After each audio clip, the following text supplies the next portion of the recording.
आशू ऑफिसला जायचं नाहीये का? भाऊ अहो सध्या घरात मन लागतंय ना, मग काय काही नाही. ऑफिसला जाणार नाहीयेस का म्हटलं? नाही नाही जायचंय, पण जरा उशिरा जायचंय म्हणून म्हटलं काय ब्रेकफास्ट होईल सगळ्यांबरोबर जरा.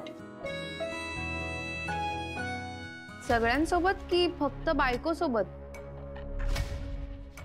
पण बरोबर आहे तुझं कीर्ती, माणसाला जवळचं असं कोणीतरी हवंच नाही का? तुझं काय म्हणणे बळा?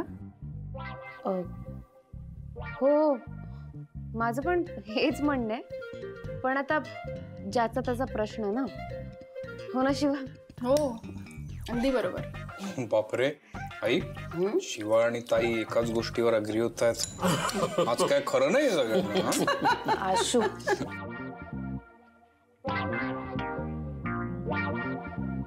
चला मी निघतो.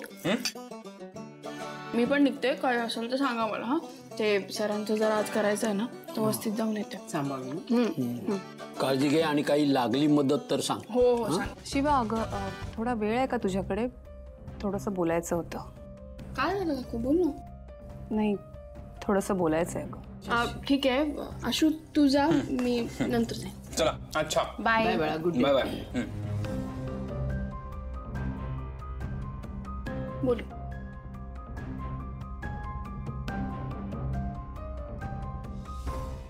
शिवा आपण इथे आलोय खरं, पण तो एवढा मोठा माणूस भेटणार काय? नाहीतर काय. का नाही भेटणार? आपलं काम करायला बसलाय तो तिथे, ऐकावंच लागेल त्याला.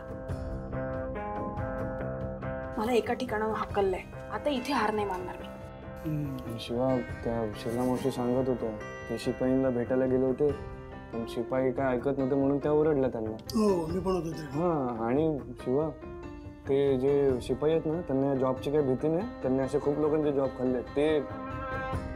तीच लोक माणसे ते खिचडी बनवून पाठवतात. हो अगं शिवा, आणि आपला राजेश दादा पण सांगत होता. आपल्या दिनकर सरांबद्दल विचारलं ना बाकी शिक्षकांना, तर सगळे म्हणाले की तुमच्या दिनकरचा प्रामाणिकपणा नडला. आणि हा ते खायला येतं ना कुठून ते दुपारचं जेवण, दुपारचं ते फॅक्टरीला गेलो होतो आम्ही. फॅक्टरी कसली फॅक्टरी? छोटीशी जागा, एकदम घाणेरडी जागा आहे ती. काय भाई? मग काय ते तर सोडा. आणि सगळ्यात महत्वाचं हे आहे तिथे खिचडी कमी आणि पाणी जास्त. पाण्याचा साठा झाल्यामुळे त्यात किडे होतात, स्वच्छता नाही काय नाही, म्हणून ती मुलं आजारी पडतात. मग काय, आणि तिथल्या वॉचमॅनने पण हाकललं आम्हाला, म्हणजे शुअर शॉट काहीतरी झोल आहे. बघा, आणि तुम्ही म्हणता की प्रश्न विचारायचे नाहीत. मला सांगा, यात त्या लहान मुलांचा काय दोष आहे? त्यांच्या जीवावर का आपण बेतायचं? आज मी त्या कॉर्पोरेटरला भेटायला गेले, जो ह्याचे कॉन्ट्रॅक्ट घेतो, भेटू दिलं नाही, मला हाकललं. मग काय? नाही शिवा, हा विषय ना जरा जास्त सिरियस होत चाललाय. म्हणून सांगते की शिक्षण अधिकाऱ्याच्या कानावर गेलं पाहिजे हे. ठीक आहे, बरोबर आहे. हा बोलूया. हो बोलूया. साहेब आम्हाला जरा आज जायचंय, विचारायचं. नाही तुम्ही नाही जाऊ शकत. अरे ऐका ना साहेब, जरा ते काम ठेवता का? काय आम्ही रात्रशाळेचे विद्यार्थी आहोत आणि आमचे काही प्रश्न आहेत, बेसिक प्रश्न आहेत, ते आम्हाला विचारायचे. नाही तर आत्ता बघा केवढे आलोय. अरे मॅडम तुम्ही इकडे? नमस्कार नमस्कार. बसा बसा बस. नाही बसायचं नाहीये आम्हाला. शांत. काय झालं ताई? आधी तुम्ही शांत व्हा. हे बघा, तुम्हा सगळ्यांचं म्हणणं ऐकून घ्यायलाच मी इथे बसलोय. आधी तुला आत येऊ दिलं नाही त्यासाठी मी माफी मागतो. खरं तर तुम्हा सगळ्यांचं मला खूप कौतुक वाटतं. या वयात असून सुद्धा तुम्हाला शिक्षणाची उमेद आहे. छान. तुमच्यासारख्या विद्यार्थ्यांसाठी मला नेहमी उभं राहायचं. बोला. आणि जे शाळेत लहान मुलं शिकतात त्यांचं काय? त्यांच्या जीवाची काळजी असायला पाहिजे ना तुम्हाला. म्हणजे कळलं नाही मला.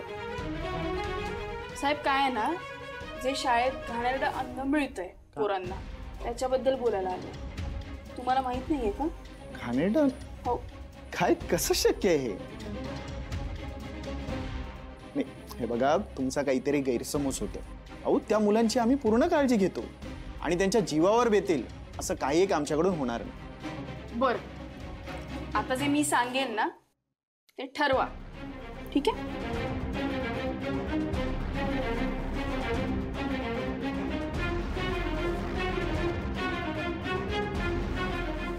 आता साहेब तुम्हीच सांगा, हे सगळं खोटं आहे का? पण हे सगळं तुम्हाला कळलं कसं? काय माहिती का, आमचे रात्रपाळीचे सर आहेत ना, त्यांनी या विरोधामध्ये तक्रार केली म्हणून त्यांची बदली केली गेली आणि त्यांना धमकावलं गेलं. का तर त्यांनी तक्रार केली आणि मागे घेतली नाही म्हणून. अरे रे रे, वाईट झालं. असं व्हायला नको होतं. काय अहो ठेवा ते. हे एवढं सगळं घडतंय आणि तुम्हाला त्याची काही एक माहिती नाही. भयानकच आहे हे. याची साधी कल्पना सुद्धा नाहीये मला. आणि तुमच्या हाताखाली हे सगळं असताना हे घडूच कसं शकतं? साहेब, आणि आज मी भेटायला गेले होते यांना, ते सरळ नाही म्हणाले भेटायला आणि हकलून दिलं. काय खरंच?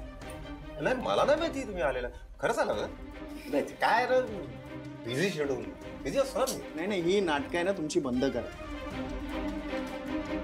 तुमचं सोडा हो, इथं आमची नोकरी जाईल. हे अजिबात चालणार नाही. या मुलांची जी तक्रार आहे, हे जे काही प्रकरण आहे ना, त्यावर काहीतरी ऍक्शन घ्या आणि ती लगेच. आणि खरंच धन्यवाद तुमचे. तुमच्यामुळे हे प्रकरण मला कळलं. आणि तुम्ही काही टेन्शन घेऊ नका. तुमच्या सरांना त्यांची नोकरी आम्ही परत देऊ. अशा प्रामाणिक माणसाला आम्ही हरू देणार नाही. म्हणजे